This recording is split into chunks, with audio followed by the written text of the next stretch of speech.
I am Mahipal Swami, PhD Physics from KV2 Bikaner. Student, today we are going to discuss application of Bernoulli's theorem. But before starting application part of Bernoulli theorem, let's discuss principle of continuity first. In principle of continuity, we have discussed that if we have a pipe having different cross section area, then in this pipe AV equals to constant. ये हमने discuss किया हुआ है. हर point पे, pipe के हर point पे ये जो इक्वेशन है वो वैलिड रहेगी. यहाँ पर हम ये कह सकते हैं कि अगर हमने डिफरेंट क्रॉस सेक्शन एरिया का पाइप लिया है तो मास ऑफ लिक्विड एंटरिंग पर second equal to mass of liquid leaving per second, because there is no loss of liquid in the tube. So we can say that at every point of pipe volume of the liquid flowing per second will remain constant. So Q is the rate of flow, or we can say that V upon T, volume of liquid flowing per second, is equal to A into V equals to constant. So this is the equation of continuity. और इस formula से हमें बहुत ही important result पता चलता है कि if area increases velocity decreases, और वाइस वर्सा भी इसका होगा. तो बर्नौली थ्योरम की एप्लीकेशन स्टार्ट करने से पहले एक बार हम रिकॉल कर लेते हैं कि बर्नौली थ्योरम का स्टेटमेंट क्या था, बर्नौली थ्योरम क्या थी. तो बर्नौली थ्योरम में हमने ये डिस्कस किया था कि अगर कोई non viscous incompressible fluid pipe में से फ्लो होता है तो वहां पर ये वाली इक्वेशन हमेशा वैलिड रहेगी. So this theorem states that for the streamline flow of an ideal liquid the total energy में यहाँ पर तीन तरह की एनर्जी होगी लिक्विड के पास में: pressure energy, potential energy and kinetic energy per unit mass remains constant at every cross section through the pipe flow. या अगर हम इस इक्वेशन के अकॉर्डिंग हमारा स्टेटमेंट लिखें तो वो कुछ इस तरह से होगा: in streamline flow of an liquid the sum of pressure energy per unit volume, kinetic energy per unit volume and potential energy per unit volume is always constant at all cross section of the liquid. यहाँ पर P pressure energy है, half rho V square kinetic energy है and rho ji H potential energy है, लेकिन ये सभी per unit volume है. ये हमेशा कांस्टेंट रहेगा. जैसे अगर यहाँ पर हम केवल कोई दो पॉइंट डिस्कस करें, एक तो पॉइंट यहाँ पर है 1 और दूसरा पॉइंट 2, तो पॉइंट 1 और पॉइंट 2 पे जब हम ये इक्वेशन अप्लाई करेंगे बर्नौली की इक्वेशन, तो ये क्या होगा? P1 plus half rho V one square plus rho जी एच वन. इसी तरह से यहाँ पे क्या होगा? P2 plus half rho V2 square plus rho जी H2. H2 का मतलब पॉइंट 2 की जो हाइट है, पॉइंट 2 का जो वेलोसिटी है P2, पॉइंट 2 पे जो प्रेशर है वो P2 हो जाएगा. इसी तरह से यहाँ पर होगा. तो अब हम डिस्कस करते हैं एप्लीकेशन ऑफ बर्नौलीज थ्योरम. सबसे पहले हम डिस्कस करते हैं कि अगर हमारे पास कोई हॉरिजॉन्टल ट्यूब है और उस हॉरिजॉन्टल ट्यूब में कोई लिक्विड फ्लो हो रहा है तो बर्नौली की थ्योरम को हम किस तरह से अप्लाई करते हैं. So let's check. मान लेते हैं ये हमारे पास एक हॉरिजॉन्टल ट्यूब है, वो कुछ इस तरह से. यहाँ पर इसका क्रॉस सेक्शन एरिया A1 है, ये जो क्रॉस सेक्शन एरिया है इसका A1 है. यहाँ पर इसका जो क्रॉस सेक्शन एरिया है वो A2 है. यहाँ पर हम ये एज्यूम कर रहे हैं कि जो लिक्विड फ्लो हो रहा है उसकी वेलोसिटी V1 है, और जो N2 है यहाँ पर हम वेलोसिटी मान रहे हैं V2 है. यहाँ पर हमने प्रेशर एज्यूम किया है P1, और जो N2 है यहाँ पर हम एज्यूम कर रहे हैं प्रेशर P2 है. ये हॉरिजॉन्टल ट्यूब है. हॉरिजॉन्टल ट्यूब है, इसका मतलब यहाँ पर ग्राउंड से इस ट्यूब के जो दोनों एंड हमने एज्यूम किए हैं वो सेम हाइट पर है.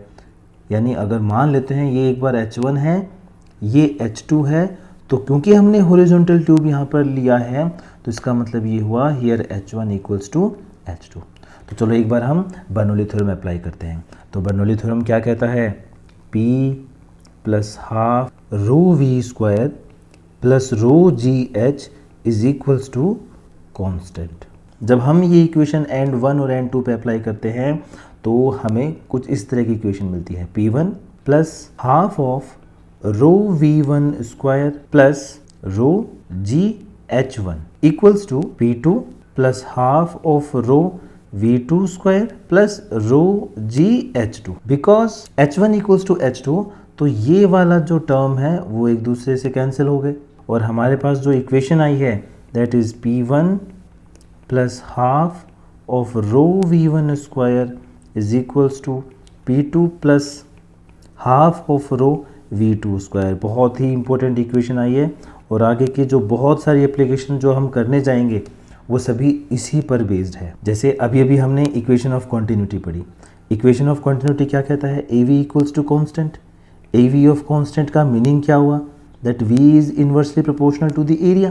तो यहाँ पर अगर हम देखते हैं A1 is greater than A2, जो हमने यहाँ पर ये पाइप एज्यूम किया है, इस पाइप में ये जो दोनों एंड हमने एज्यूम किए हैं, इस एंड में A1 cross section area A2 से ज़्यादा है। तो इसका मतलब ये हुआ कि जो V1 होगा this is less than V2। तो इस इक्वेशन में हम ये कह रहे हैं V1 लेस देन है, V2 ग्रेटर देन है, लेकिन हमने इन दोनों टर्म्स को RHS और जो LHS टर्म है उनको इक्वल किया है। ये वैल्यू स्मॉल है, ये वैल्यू लार्जर है, फिर भी दोनों को इक्वल किया। इसका मतलब क्या हुआ? डेफिनेटली P1 ज़्यादा है और P2 कम है। तो ये जो हमें सीक्वेंस है वो ध्यान रखना है that if A1 is greater than A2 it means V1 is less than V2, और इसका मीनिंग ये हुआ that P1 is greater than P2. This shows that if V decreases, it means P increases. अगर V decrease हो रहा है इसका मतलब प्रेशर वहाँ पर increase होगा। तो अब हम डिस्कस करते हैं हमारी second application, attraction between two closely parallel moving boats और बस। अगर दो बस या बोट आपस में पैरेलल एक दूसरे के क्लोजली पैरेलल चल रही है तो दोनों के बीच में अट्रैक्शन होता है। क्यों होता है डिस्कस करते हैं। When two boats or buses move side by side in the same direction, the water, या फिर अगर हम बस की बात करें तो वहाँ पर एयर होगा, in the region between them moves faster। जैसे यहाँ पर ये जो दोनों बोट जा रही है, ये दोनों बोट सेम डायरेक्शन में जा रही है, इस वजह से यहाँ पर इन दोनों के बीच में जो एयर है उसकी स्पीड ज़्यादा हो जाती है, और बोट के केस में जो वाटर है, वाटर की स्पीड ज़्यादा हो जाती है, moves faster than that on the remote side, और जो आसपास का जो एरिया है उसके कंपैरिजन में ज़्यादा हो जाती है। तो क्योंकि स्पीड ज़्यादा हो जाती है, V लार्ज है, तो इसका मतलब क्या हुआ? प्रेशर डिक्रीज हो जाएगा, प्रेशर वहाँ पर कम हो जाएगा। किसके कंपैरिजन में? आउटर साइड के कंपैरिजन में। और यहाँ पर तो अभी भी कितना प्रेशर लग रहा है? वही एटमॉस्फेरिक प्रेशर लग रहा है, और बीच में प्रेशर कम हो गया। इस वजह से क्या होगा? एटमॉस्फेरिक प्रेशर की वजह से इन दोनों बोट के बीच में अट्रैक्शन होगा। So consequently in accordance with Bernoulli's principle the pressure between them is reduces. वही है जैसा कि अभी मैंने बताया था, अगर एरिया इंक्रीज होगा इट मीन्स वेलोसिटी डिक्रीज होगी, वेलोसिटी डिक्रीज होगी इट मीन्स प्रेशर इंक्रीज होगा। बस हमें ये सिंपल सा स्टेटमेंट ध्यान रखना है। And hence due to pressure difference they are pulled towards each other creating the so called attraction. क्योंकि वैसे अट्रैक्शन नहीं होगा, इस बर्नौली प्रिंसिपल की वजह से दोनों में अट्रैक्शन हो रहा है, क्योंकि दोनों के बीच में प्रेशर डिक्रीज हो चुका है, इस वजह से वो ऑटोमेटिकली एक दूसरे के पास आ रहे हैं। अब हम डिस्कस करते हैं हमारी third application, and our third application is working of an aeroplane. यानी एरोप्लेन का जो वर्किंग प्रिंसिपल है, विंग डिज़ाइन का जो प्रिंसिपल है, वो भी बर्नौली पर बेस्ड है। कैसे? This is also based on Bernoulli's principle. The wings of the aeroplane are of the shape as shown in figure. देखो अगर आप फिगर में देख रहे हो तो एक बिल्कुल अलग तरह का शेप, हमें विंग्स को हम एक अलग तरह का डिज़ाइन देते हैं, और ये जो स्पेसिफिक डिज़ाइन है, विंग का जो स्पेसिफिक शेप है, व्हेन द एरोप्लेन रन्स, जब एरोप्लेन रन होता है, एरोप्लेन मूव करता है, तो इस वजह से air passes at the higher speed over it as compare to its lower surface. तो इसकी जो लोअर सरफेस है, विंग की जो लोअर सरफेस है, उसके कंपैरिजन में जो अपर सरफेस है उसका एरिया ज़्यादा है। एरिया ज़्यादा है, इसका मतलब यहाँ पर जब ये एरोप्लेन चल रहा है तो इस वजह से एयर यहाँ से ये एयर को काटते हुए जा रहा है, ठीक है, और यहाँ पर एयर एक साथ पहुँच रही है। तो इसका मतलब ये हुआ कि जो ऊपर वाली एयर है उसकी स्पीड ज़्यादा है, तभी तो एयर यहाँ पर एक साथ पहुँची इस साइड। तो ऊपर की तरफ इसका जो अपर साइड है वहाँ पर स्पीड ज़्यादा है, किसकी? एयर की। और जो इसका जो लोअर साइड है विंग का, वहाँ पर एयर की स्पीड क्या है? कम है। तो वही बर्नौली प्रिंसिपल से V स्मॉल है तो इसका मतलब P क्या होगा? P लार्ज होगा। तो इसके लोअर साइड में प्रेशर ज़्यादा हो जाता है। So this difference of air speed above and below the wings air की स्पीड में डिफरेंस की वजह से बर्नौली प्रिंसिपल यहाँ पर अप्लाई हो सकता है, और इस वजह से क्या हो जाएगा, एक प्रेशर डिफरेंस क्रिएट होगा due to which an upward force, जिसको हम क्या कह सकते हैं, डायनामिक लिफ्ट कह सकते हैं, यानी ये उड़ने में हेल्प करेगा, एक अपथ्रस्ट हमें देगा, एक्ट्स ऑन द प्लेन, और प्लेन के विंग्स पे एक्ट करेगा। If the force becomes greater than the weight of the plane will rise up. जैसे कि आप ये यहाँ पर भी एक मैंने डायग्राम और बनाया हुआ है, आप इसमें भी देख सकते हो, बिल्कुल क्लियर दिख रहा है कि ये जो नीचे वाला जो लोअर साइड है और जो अपर साइड है, अपर साइड का एरिया ज़्यादा बनाया हुआ है जो विंग की जो हमने डिज़ाइन की है उसमें, तो इस वजह से ऊपर वेलोसिटी ज़्यादा होगी एयर की, और वेलोसिटी ज़्यादा है तो सीधी सी बात है प्रेशर कम होगा। तो इसी तरह से अब हम डिस्कस करते हैं हमारा next application, that is atomiser. The action of carburetor, paint gun, sprayer और insect sprayer is based on Bernoulli's principle। ये भी बर्नौली प्रिंसिपल पे काम करता है। कैसे? जैसे अगर हम ये डायग्राम देखें तो अब देखो यहाँ पर ये हमें पिस्टन दिया हुआ है, यहाँ पर हमने एक ट्यूब डाली हुई है, तो जैसे ही हम इस पिस्टन को पुश करते हैं, इसमें जो भी हवा है, जो भी एयर है, वो एयर बाहर की तरफ निकलती है।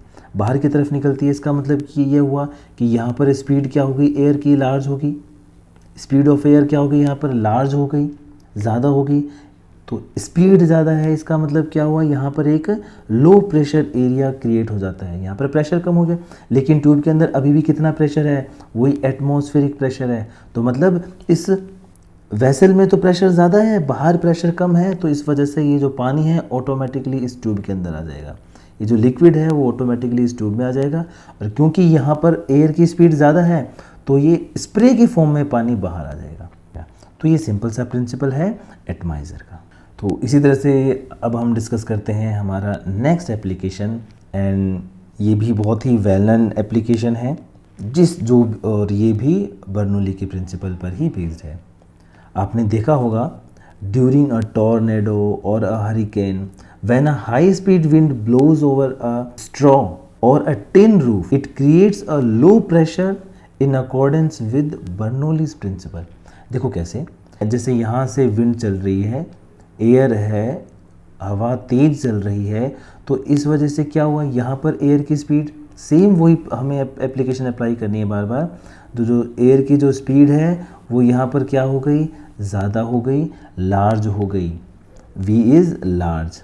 तो V लार्ज होने से एक ही चीज़ क्रिएट होती है, प्रेशर क्या हो जाएगा, लो प्रेशर क्रिएट हो जाएगा यहाँ पर ऊपर की तरफ। ये जो छत है, टिन शेड है, इसके अपर साइड में लो प्रेशर क्रिएट हुआ है, लेकिन इसके इनसाइड में कितना प्रेशर है, अभी भी एटमॉस्फेरिक प्रेशर है, मतलब अंदर प्रेशर ज़्यादा हो गया, बाहर प्रेशर कम है, तो इस वजह से ये जो टिन शेड है अंदर की तरफ एक थ्रस्ट लगता है, अंदर की तरफ एक प्रेशर क्रिएट होता है, और इस वजह से ये जो इसकी रूफ है वो ब्लो ऑफ हो जाती है। तो अब हम डिस्कस करते हैं एक और एप्लीकेशन बर्नौली प्रिंसिपल की, Magnus effect. When a spinning ball is throne, it deviates from its usual path in flight. जैसे यहाँ पर एक बॉल है, अगर बॉल को मैं सीधा फेंकता हूँ बिना रोटेट किए, बिना स्पिन किए, तो मान लो इसका पाथ ये है। अगर हम इसको स्पिन के साथ थ्रो करते हैं तो इसका पाथ डेविएट हो जाएगा, हो सकता है इसका पाथ कुछ इस तरह से हो जाए, या हो सकता है इसका पाथ ऐसे हो जाए, वो डिपेंड करेगा हम स्पिन किस डायरेक्शन में कर रहे हैं। तो ये जो इफ़ेक्ट है, इस इफ़ेक्ट को हम मैग्नस इफ़ेक्ट कहेंगे। अभी हम ये डिस्कस कर रहे हैं कि एयर जो है वो इस डायरेक्शन में फ्लो हो रही है, ये हमने एयर का डायरेक्शन माना है, और हमारे पास एक बॉल है, और इस बॉल को हम क्लॉकवाइज डायरेक्शन में स्पिन करते हुए फेंक रहे हैं। इस बॉल को हम इस तरह से क्लॉकवाइज डायरेक्शन में स्पिन करते हुए फेंक रहे हैं, हमने इसको थ्रो किया। तो अब थ्रो करने से क्या होगा, क्योंकि ये बॉल रोटेट हो रही है, तो इसके आसपास की जो एयर है उसको भी वो अपने साथ रोटेट करते हुए चलेगी। तो इस वजह से क्या होगा कि यहाँ पर एयर का डायरेक्शन इधर है, और बॉल रोटेट होने से यहाँ पर एयर की जो स्पीड, मतलब बॉल के जो ऊपर की तरफ जो एयर की स्पीड है वो स्लाइटली डिक्रीज हो जाएगी। मान लेते हैं अगर यहाँ पर एयर की स्पीड v है, तो अब वो v नहीं रहेगी, v माइनस v डैश हो जाएगी, स्लाइटली डिक्रीज हो जाएगी। और नीचे भी तो एयर इस तरह से चल रही है, लेकिन क्योंकि बॉल का जो मोशन है वो इसी डायरेक्शन में है, तो ये बॉल यहाँ पर जो एयर है वो उसको हेल्प करेगा और यहाँ वाली जो एयर है वो स्लाइटली इंक्रीज हो जाएगी। वो क्या होगी? स्लाइटली डिक्रीज हो जाएगी।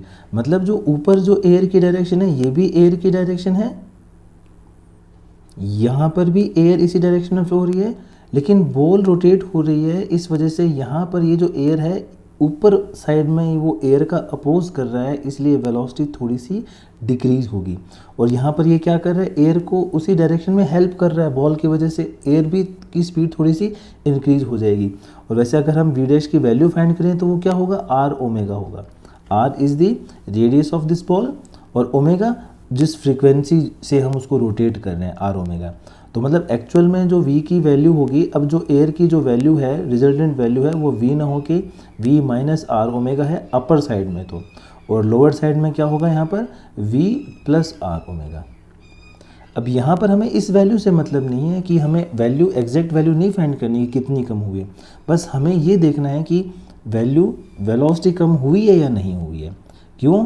क्योंकि जहाँ पर भी वेलोसिटी डिक्रीज हुई है इसका मतलब वहाँ पर प्रेशर क्या हुआ होगा? वहाँ पर प्रेशर इंक्रीज हो गया। और जहाँ पर वेलोसिटी इंक्रीज हुई है वहाँ पर प्रेशर की वैल्यू कम हो जाएगी, प्रेशर कम है, तो इसका मतलब ये हुआ बॉल इस तरह से घूम रही है। अगर मान लो यहाँ पर बॉल बिना रोटेट हुए जाती तो बॉल का पाथ ये होता, लेकिन अब इस वजह से क्या हुआ? ऊपर प्रेशर ज़्यादा है, नीचे प्रेशर कम है, इसलिए अब जो बॉल का पाथ होगा वो कुछ इस तरह से होगा। अब जो बॉल का पाथ है वो कुछ इस तरह से होगा। ये तो कब है? Without spin.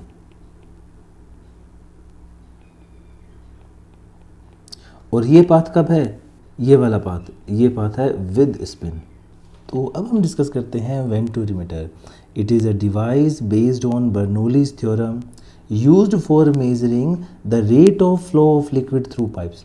मतलब पाइप में जो लिक्विड जा रहा है, लिक्विड फ्लो हो रहा है, उसका रेट फाइंड करने के लिए। It consist of two identical coaxial tubes A and C connected by a narrow coaxial tube B. जैसे यहाँ पर ये जो दो ट्यूब है ये तो बिल्कुल एक जैसी है, आइडेंटिकल है। एक ट्यूब ए हो गई, दूसरी ट्यूब सी हो गई, और इसके बाद में ये जो दोनों ट्यूब है एक narrow coaxial tube, axis same है इन तीनों ट्यूब्स का, उससे वो आपस में कनेक्टेड होती है। Two vertical tubes B and E are mounted on the tube A and B to measure the pressure of the following liquid. तो जैसे यहाँ पर हमने सीधा ये जो प्रेशर मेजरिंग डिवाइस लगाई हुई है, अगर हमारे पास ये नहीं है तो हम इसकी जगह यहाँ पर इस तरह की ट्यूब्स भी यहाँ पर लगा सकते हैं। इस तरह की ट्यूब्स को भी इधर लगाया जाता है। इस पूरे वेंटूरीमीटर से जब हम रेट ऑफ फ्लो फाइंड करते हैं तो Q इज इक्वल्स टू, क्योंकि यहाँ पर प्रिंसिपल ऑफ कंटिन्यूटी भी अप्लाई कर सकते हैं हम, तो A1V1 इक्वल्स टू A2V2। और जब इसको पूरे को सॉल्व करते हैं तो हमें इसमें वैल्यू मिलती है, डेरिवेशन इंपॉर्टेंट नहीं है यहाँ पर। सो A1 A2, तो आपको सीधा ये फॉर्मूला ही इसको याद रखना है, 2GH upon A1 square minus A2 square. यहाँ पर A1 A2 क्या है? क्रॉस सेक्शन एरिया है यहाँ पर और यहाँ पर, ये क्रॉस सेक्शन एरिया है। तो ये फॉर्मूला है रेट ऑफ फ्लो फाइंड करने का किसी भी लिक्विड, किसी भी पाइप से फ्लो होने वाले लिक्विड का। Now we will discuss another application, Torricelli theorem. According to this theorem, velocity of efflux, that is the velocity with the liquid flows out, यानी जो लिक्विड यहाँ से जो बाहर निकल रहा है, हम उस लिक्विड की वेलोसिटी की बात कर रहे हैं ऑन ओरिफाइस। ओरिफाइस का मतलब है कोई भी narrow hole. A narrow hole is equal to, ये उसके इक्वल होगा that which a freely falling body would acquire in falling through a vertical distance. जैसे अगर हम बात करें h height, h vertical distance से अगर हम किसी ऑब्जेक्ट को फ्रीली फॉल करते हैं तो बॉडी जो वेलोसिटी एक्वायर करती है √2GH, सेम यही वेलोसिटी यहाँ पर जो लिक्विड एक्वायर करेगा। Vertical distance equal to depth of orifice below the surface of liquid, यानी यहाँ पर ये जो लिक्विड है इस सरफेस से, ये जो फ्री सरफेस है, इस फ्री सरफेस से जितना ज़्यादा डेप्थ पे है उसी हाइट के अकॉर्डिंग ये फॉर्मूला यहाँ पर बनेगा। इसका मतलब ये हुआ कि यहाँ पर आपको ये हाइट नहीं देखनी है, यहाँ पर हमें देखना है जो फ्री सरफेस है, फ्री सरफेस से कितना गहराई में, कितना डेप्थ पे है हमारा ओरिफाइस। जैसे यहाँ पर h हाइट पे है तो जो वेलोसिटी होगी, ये जो यहाँ से जो लिक्विड निकल रहा है उसकी जो वेलोसिटी होगी, दिस इज़ √2GH। तो यहाँ पर हम ये भी फाइंड कर सकते हैं कि यहाँ से ये जो लिक्विड आया है उसको, उस लिक्विड को यहाँ से यहाँ तक पहुँचने में कितना टाइम लगा। तो उसका फॉर्मूला हम क्या यूज़ करेंगे, T is equals to √2, simple यहाँ पर हमें इक्वेशन ऑफ मोशन अप्लाई करनी है बस, 2h minus h divide by t। तो ये बिल्कुल कुछ उसी तरह से है जहाँ पर हम उधर फॉर्मूला यूज़ करते थे 2h/g, वही फॉर्मूला हमने यहाँ पर यूज़ किया 2h, और ये जो हाइट ग्राउंड से होती थी इसलिए यहाँ पर हमने h माइनस h लिया है। और इसी तरह से हम ये रेंज भी फाइंड कर सकते हैं कि यहाँ से जो लिक्विड गिरा है वो कितना दूर गिरेगा हमारे इस वेसल से।